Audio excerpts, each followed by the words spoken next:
Malam itu, setelah Pak Asep tertidur, aku kembali ke ruang kerja yang menjadi ruang belajarku. Aku mengambil buku-buku kedokteran dasar yang Pak Asep belikan. Gambar-gambar anatomi tubuh manusia, istilah-istilah medis, semua terasa menantang. Tapi aku tahu, inilah jalanku. Jalanku untuk menjadi Sukenah yang baru, yang tak lagi hanya menerima nasib, melainkan berani merajut impiannya sendiri. Jalan ini memang tidak mudah, panjang dan penuh liku. Namun, dengan tangan Pak Asep yang selalu menggenggam, dengan doa dan dukungan Ibu Aminah, aku yakin bisa melaluinya. Kanvas masa depanku yang dulu buram kini, benar-benar telah berwarna-warni, dan aku siap melukisnya. Beberapa minggu kemudian, setelah menjalani serangkaian tes dan wawancara yang intens, sebuah email datang. Jantungku berdebar kencang saat membuka laptop. Pak Asep dan Ibu Aminah berdiri di belakangku, napas mereka tertahan, sama tegangnya denganku. Layar memancarkan cahaya terang, dan mataku menyusuri setiap kata. Selamat Sukenah, Anda diterima di Fakultas Kedokteran. Kata-kata itu seperti melodi terindah yang pernah kudengar. Aku memekik kecil, air mata kebahagiaan langsung meleleh di pipiku. Pak Asep memelukku erat, ciuman hangat mendarat di puncak kepalaku. Ibu Aminah mengelus punggungku, senyumnya begitu lebar hingga matanya menyipit. Lihat kan, Nah, Ibu sudah bilang kamu pasti bisa. Hari pertamaku di kampus terasa surreal. Gedung-gedung megah, perpustakaan yang menjulang tinggi dipenuhi ribuan buku, dan wajah-wajah baru yang penuh semangat. Aku merasa seperti ikan kecil di lautan luas, namun ada optimisme yang membuncah. Kelas-kelas awal dipenuhi dengan materi dasar yang menguras otak, biologi sel, kimia organik, fisika medis. Dosen-dosen berbicara dengan cepat, istilah-istilah baru bertebaran seperti bintang di langit malam. Aku menghabiskan malam-malamku dengan membaca, menggarisbawahi, dan mencoba memahami kompleksitas tubuh manusia. Laptopku selalu terbuka, buku-buku berserakan di meja, dan secangkir teh jahe hangat buatan Ibu Aminah selalu menemaniku. Pak Asep adalah penyemangat terbesarku. Setiap kali aku merasa lelah atau ragu, ia akan datang ke ruang belajarku dengan kursi rodanya, membawakan camilan, atau sekadar duduk diam di sampingku, tangannya menggenggam tanganku. Jangan terlalu keras pada dirimu sendiri, sayang. Istirahat sedikit. Bisiknya suatu malam saat aku jatuh tertidur di atas buku anatomi. Ia dengan lembut mematikan lampu meja, menyingkirkan buku-buku, dan membangunkanku untuk pindah ke kamar tidur kami. Sentuhan lembutnya, perhatiannya yang tak pernah pudar, adalah bahan bakar yang membuatku terus maju. Aku ingin menjadi dokter untuknya, menyelami setiap saraf dan otot, setiap sel dan organ, agar suatu hari aku bisa membantunya berdiri lagi. Seiring berjalannya semester, aku mulai mencari informasi lebih lanjut tentang cedera tulang belakang dan metode penyembuhannya. Aku menemukan banyak literatur tentang akupuntur sebagai terapi pelengkap untuk pemulihan neurologis. Ada banyak studi kasus yang menunjukkan perbaikan, bahkan pada kasus paraplegia seperti yang dialami Pak Asep. Pikiran itu terus menggangguku. Aku tidak hanya ingin belajar kedokteran barat, aku ingin memiliki setiap alat yang memungkinkan untuk membantu Pak Asep kembali pulih. Melalui jaringan alumni perawatanku dan beberapa dokter yang kudekati di kampus, aku menemukan seorang praktisi akupuntur senior yang sangat dihormati, Ibu Li. Beliau bukan hanya seorang ahli akupuntur tradisional Tiongkok, tetapi juga seorang mantan fisioterapis yang memiliki pengalaman luas dalam rehabilitasi neurologis. Aku menghubunginya, menjelaskan situasiku dan motivasiku yang mendalam. Awalnya, beliau ragu, karena akupuntur membutuhkan dedikasi dan pemahaman spiritual yang kuat, selain pengetahuan anatomi. Tapi setelah mendengarkan ceritaku tentang Pak Asep dan melihat tekad di mataku, beliau setuju untuk mengajariku secara privat. Maka dimulailah babak baru dalam hidupku yang sudah padat. Rutinitas harianku kini terbagi 3, kuliah kedokteran dari pagi hingga sore, les privat akupuntur dengan Ibu Li 2 kali seminggu di sore hari atau akhir pekan, dan waktu untuk belajar serta merawat Pak Asep di malam hari. Jujur, ada kalanya aku merasa ingin menyerah. tumpukan buku kedokteran yang tak ada habisnya, peta titik-titik akupuntur yang rumit, dan ujian-ujian yang menguras energi. Aku sering pulang dengan kepala pusing dan tubuh pegal. Tapi ketika aku melihat Pak Asep menungguku dengan senyum di wajahnya, atau Ibu Aminah menyajikan hidangan favoritku, semua lelah itu terasa sirna. Ruangan praktik Ibu Li terasa damai, harum dupa dan minyak esensial. Beliau adalah guru yang sabar namun tegas.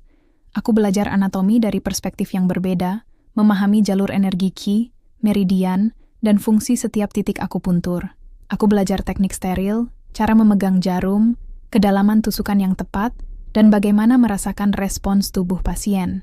Fokus utamanya adalah pada titik-titik yang berhubungan dengan saraf tulang belakang, otot-otot kaki, dan stimulasi sirkulasi. Akupuntur bukan hanya tentang memasukkan jarum, sukenah, ujar Ibu Li suatu hari. Ini tentang mendengarkan tubuh, merasakan energi, dan menyelaraskan dengan kekuatan penyembuhan alami pasien. Terlebih ketika untuk orang terkasih, niat tulusmu akan menjadi energi penyembuh yang paling kuat.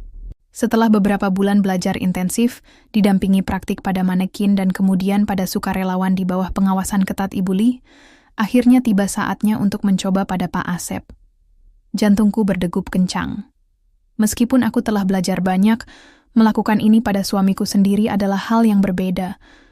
Aku ingin dia merasakan kehangatan dan kesembuhan dari tanganku, dari ilmuku, sekaligus dari cintaku. Malam itu, setelah memastikan Pak Asep sudah nyaman di tempat tidur, aku menyiapkan semua perlengkapan, jarum-jarum steril sekali pakai, kapas alkohol, dan minyak esensial lavender untuk menenangkannya. Ibu Aminah sudah tidur, dan rumah terasa sunyi, hanya ada suara detak jam dinding yang menemaniku. Pak Asep menatapku dengan mata penuh kepercayaan. "Kamu siap, sayang?" tanyanya. Senyum tipis terukir di bibirnya. Aku mengangguk, namun tanganku sedikit bergetar. "Siap, Pak Asep, tapi kalau sakit bilang ya." "Tidak akan. Aku percaya padamu sepenuhnya," jawabnya dan kata-katanya menguatkan hatiku. Aku mulai dengan membersihkan area kulit yang akan ditusuk, di sekitar punggung bawah, paha, dan betisnya. Dengan napas dalam, aku memilih titik pertama. Rasanya aneh, antara ngeri dan penuh tekad. Aku memasukkan jarum pertama dengan hati-hati, memastikan kedalamannya tepat. Pak Asep tak bergeming, hanya menatapku lekat. Kemudian jarum kedua, ketiga, dan seterusnya, hingga beberapa titik vital terpasang. Aku memastikan Pak Asep merasa nyaman, menanyakan bagaimana rasanya. Ia mengatakan hanya sedikit sensasi geli dan hangat. Rasa lega memenuhi diriku. Selama jarum-jarum itu terpasang, aku duduk di sampingnya, menggenggam tangannya. Aku merasakan kehangatan yang mengalir di antara kami. Aku berbicara padanya tentang hari-hariku di kampus, tentang pelajaran akupuntur, tentang harapan-harapanku. Rasanya seperti sebuah ritual suci, momen intim yang hanya milik kami berdua. Ini bukan hanya tentang jarum dan titik-titik. Ini tentang sentuhan, tentang kepercayaan, dan tentang cinta yang tak terbatas. Aku melakukannya 2 atau 3 kali seminggu. Setiap sesi adalah pembelajaran baru. Perlahan, Pak Asep mulai melaporkan sensasi-sensasi kecil yang belum pernah ia rasakan sebelumnya.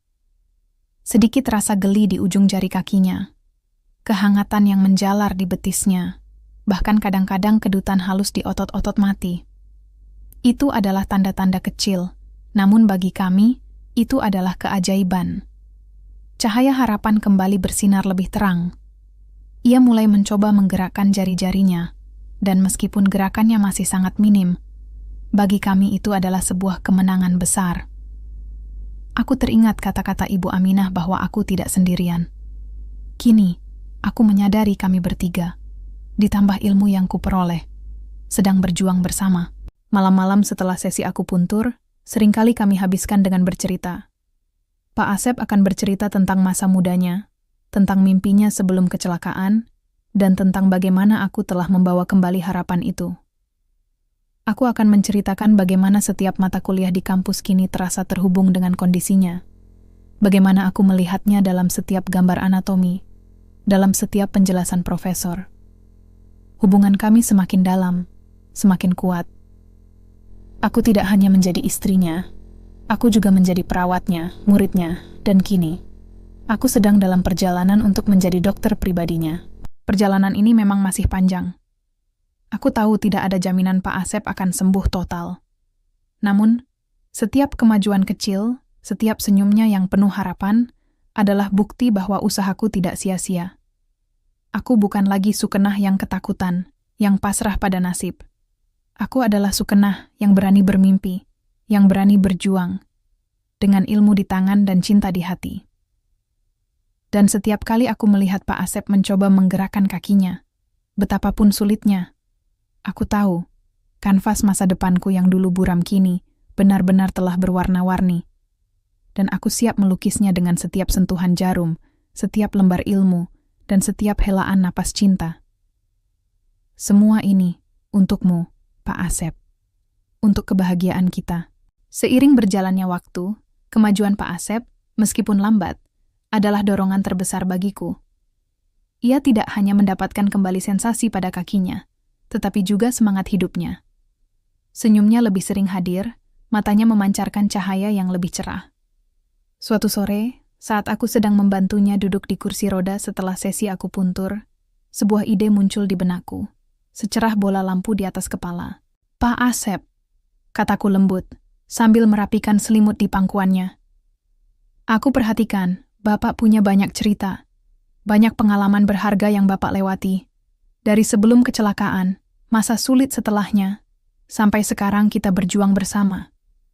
Pak Asep menatapku, sedikit bingung. Maksudmu, sayang? Bapak itu motivator alami. Aku tersenyum. Setiap kali Bapak bicara, aku merasa kuat. Kisah Bapak bisa menjadi inspirasi bagi banyak orang. Mungkin, Bapak harus menulis buku? Matanya membelalak kaget. Menulis buku? Aku? Sukenah, jangankan menulis buku, menulis surat saja aku butuh waktu lama. Ia tertawa ringan, namun aku tahu ada keraguan di sana. Lagi pula, apa yang mau kutulis? Hanya tentang bagaimana aku lumpuh. Bukan hanya itu, Pak Asep. Aku meyakinkannya. Bukan tentang kelumpuhan itu sendiri, tapi tentang bagaimana Bapak menghadapinya. Bagaimana Bapak menemukan kekuatan, bagaimana Bapak memilih untuk terus maju, dan bagaimana Bapak melihat harapan bahkan di saat tergelap. Ada jutaan orang di luar sana yang mungkin merasa sendirian dalam perjuangan mereka, dan kisah Bapak bisa menjadi mercusuar bagi mereka.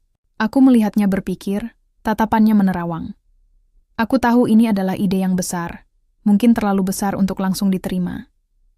Tapi aku juga tahu, Pak Asep butuh tujuan baru, sesuatu yang bisa ia bangun dan raih, di luar pemulihan fisiknya. Pemulihan mental dan spiritualnya juga sama pentingnya. Tanpa menunggu terlalu lama, aku mulai mencari informasi.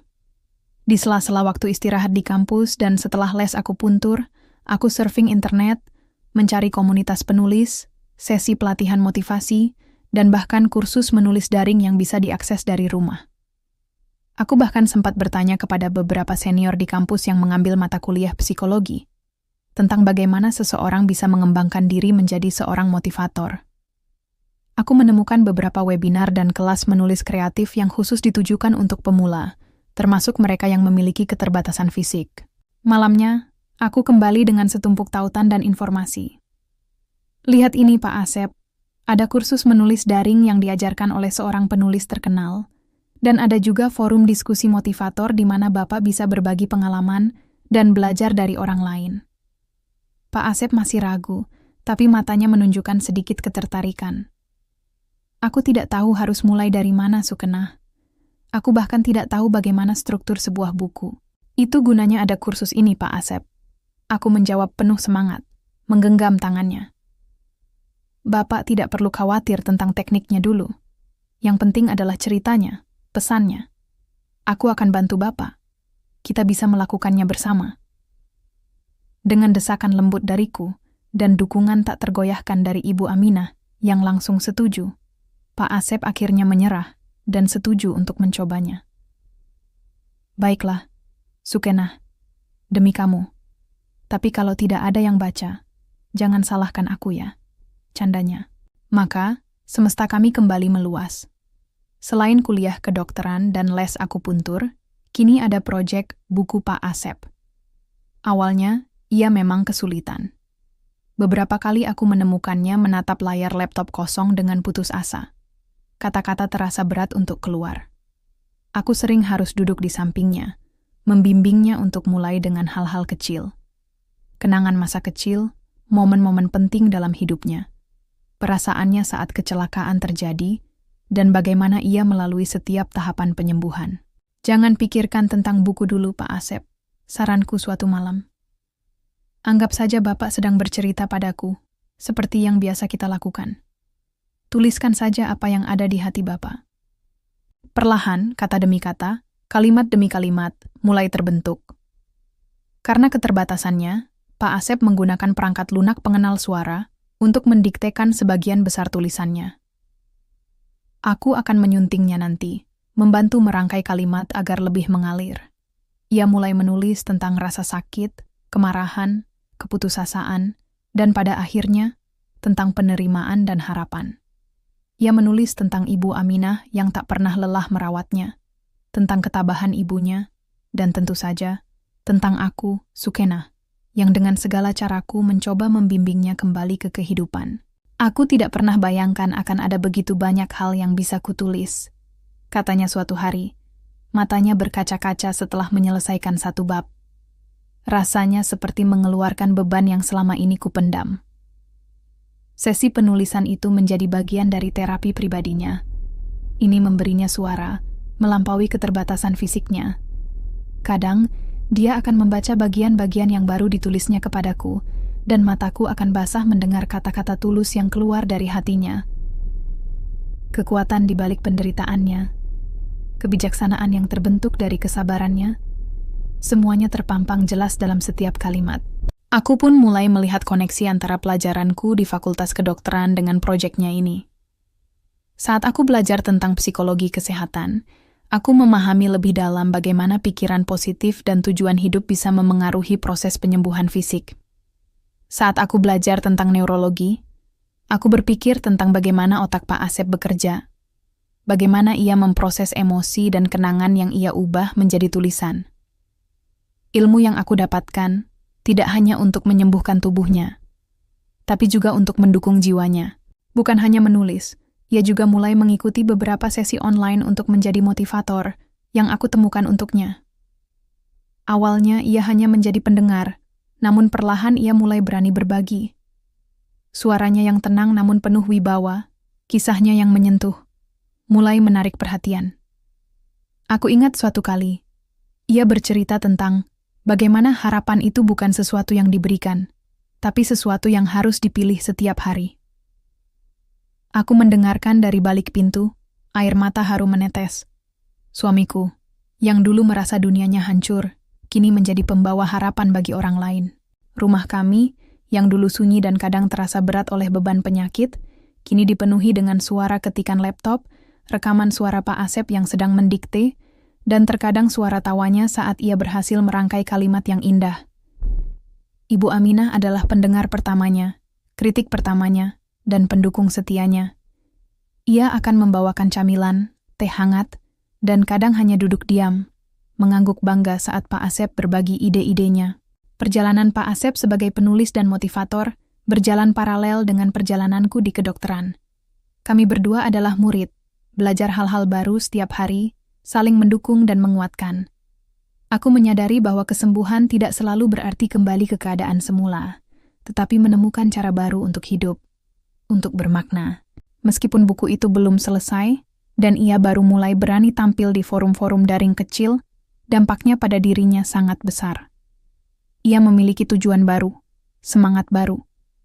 Dan melihatnya seperti itu, memberiku kekuatan yang berlipat ganda untuk terus belajar, terus berusaha, dan terus mencintai.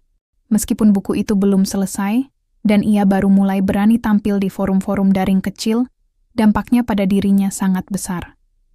Ia memiliki tujuan baru, semangat baru. Dan melihatnya seperti itu, memberiku kekuatan yang berlipat ganda untuk terus belajar, terus berusaha, dan terus mencintai. Dan keyakinan itu terbukti. Tak terasa genap setahun pernikahan kami. Tahun yang penuh dengan pasang surut emosi, tantangan fisik, dan pertumbuhan spiritual yang luar biasa. Jika dulu aku merasa kami sudah dikaruniai begitu banyak kekuatan, kini semesta kembali memberikan hadiah yang tak terduga. Hadiah terindah yang tak pernah kami duga akan datang secepat ini. Aku hamil.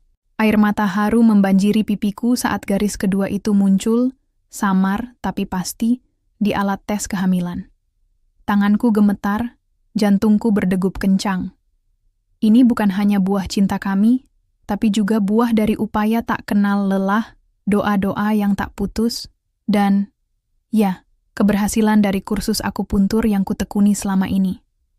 Aku ingat bagaimana aku belajar titik-titik vital, bagaimana aku membayangkan energi kehidupan mengalir. Dan kini, keajaiban itu benar-benar nyata bersemayam dalam diriku. Aku ingin segera memberitahu Pak Asep, tapi aku juga ingin momen ini menjadi istimewa. Sepulang kuliah sore itu, aku menyiapkan makan malam kesukaannya, soto mie Bogor. Di samping mangkuk soto, aku letakkan sebuah kotak kecil berbalut pita biru. Pak Asep, yang kini sudah bisa bergerak lebih leluasa dengan tongkatnya, meski belum bisa berdiri sempurna tanpa bantuan, masuk ke ruang makan dengan senyum khasnya. "Wah, wangi sekali, Bu Dokter," sapanya, matanya mengerling. "Ada apa ini? Seperti ada perayaan." Aku hanya tersenyum samar, mencoba menyembunyikan getaran di suaraku. "Anggap saja begitu. Ada hadiah kecil untukmu." Dia membuka kotak itu perlahan. Di dalamnya, ada sepasang sepatu bayi mungil berwarna putih, dan sebuah foto alat tes kehamilan yang sudah kukeringkan. Raut wajahnya berubah drastis. Senyumnya pudar, digantikan oleh kerutan kening kebingungan, lalu mata yang melebar tak percaya. Dia mengambil foto itu, lalu menatapku.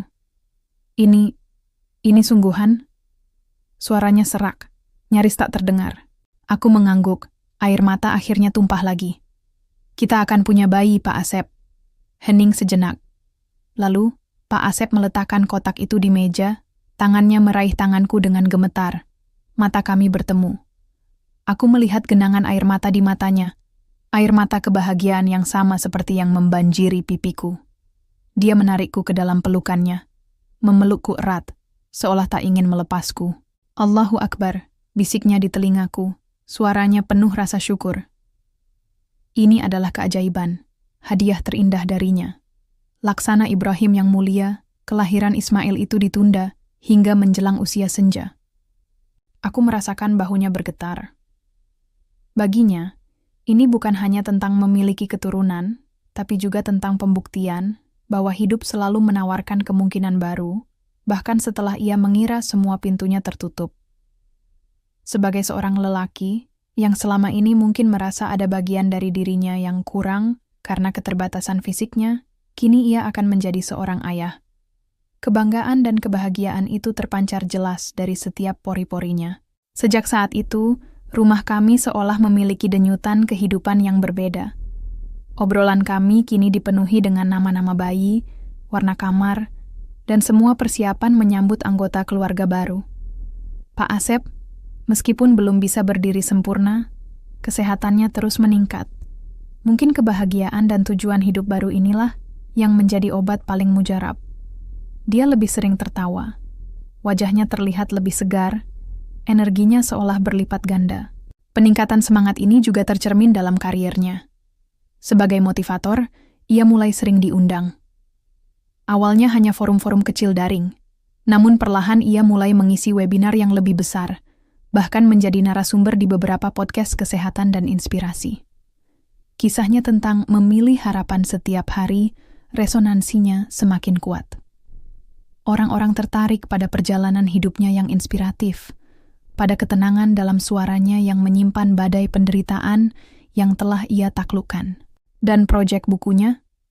Tidak hanya selesai, tapi ia kini sudah menyiapkan edisi revisi dari buku pertamanya, ditambah dengan bab-bab baru yang menceritakan perjalanannya sebagai motivator, dan, yang paling penting, perasaannya tentang akan menjadi seorang ayah. Ia bersemangat sekali. Setiap sore, setelah sesi terapi fisik dan istirahat sejenak, ia akan kembali ke laptopnya, mengetik dengan jari-jari yang semakin lincah, atau mendiktekan pemikirannya kepada Ibu Aminah yang setia mencatat, dan sesekali menyeka air mata haru. Ibu Aminah, oh Ibu Aminah. Ia menjadi nenek pertama yang paling antusias. Ia mulai merajut selimut bayi, berburu resep makanan sehat untukku, dan tak henti-hentinya memanjakan Pak Asep dengan makanan bergizi, memastikan calon ayah ini selalu prima. Melihatnya bersemangat, aku tahu betapa besar arti cucu ini baginya. Cahaya baru di rumah yang pernah diselimuti duka. Aku sendiri, di sela-sela studiku yang semakin intensif di Fakultas Kedokteran, menemukan diriku semakin jatuh cinta pada Pak Asep. Cinta kami bukan hanya diuji, tetapi juga diperkaya oleh setiap tantangan dan kebahagiaan baru ini. Setiap kata yang ia tulis, setiap jarum akupuntur yang kutusukan, pada hakikatnya adalah juga untuk kebahagiaan batinku sebagai seorang istri. Kini kami merasakan sensasi kehidupan yang bertumbuh. Setiap senyum yang kami bagikan adalah benang-benang yang merajut masa depan kami. Aku menyadari bahwa ilmu yang kumiliki tidak hanya untuk menyembuhkan tubuh, tapi juga jiwa. Aku belajar tentang fisiologi kehamilan, tentang nutrisi yang tepat, tentang bagaimana tubuhku beradaptasi untuk menyambut kehidupan baru. Tetapi di sisi lain, aku juga menyaksikan bagaimana pikiran positif Pak Asep, tujuan hidupnya yang semakin jelas, dan kebahagiaan yang ia rasakan turut mempercepat pemulihan fisiknya. Ia memang belum bisa berdiri sempurna, namun otot-ototnya semakin kuat, keseimbangannya membaik, dan yang terpenting, ia tidak lagi merasakan sakit kronis yang dulu menyiksanya.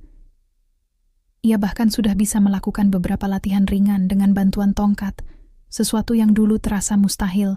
Melihatnya bangkit dari keterpurukan, dari titik terendah hidupnya, menjadi seorang penulis, motivator, dan sebentar lagi seorang ayah, adalah inspirasi terbesarku. Itu memberiku kekuatan berlipat ganda untuk terus belajar, terus berusaha menjadi dokter terbaik, dan terus mencintai lelaki luar biasa ini dengan segenap hatiku. Masa depan yang dulu buram, kini penuh dengan warna-warni harapan, cita-cita, dan sebuah keyakinan bahwa bersama kami bisa menghadapi apapun. Dan kini, dengan kehadiran calon buah hati kami, palet warna itu semakin kaya, semakin terang benderang. Kami menantikan setiap hari, setiap momen, setiap tendangan kecil dari dalam perutku, sebagai pengingat akan keajaiban hidup dan kekuatan cinta yang tak terbatas. Ini bukan akhir dari perjuangan, ini adalah awal dari babak baru yang lebih indah, babak yang akan kami tulis bersama, dengan pena di tangan dan cinta di hati.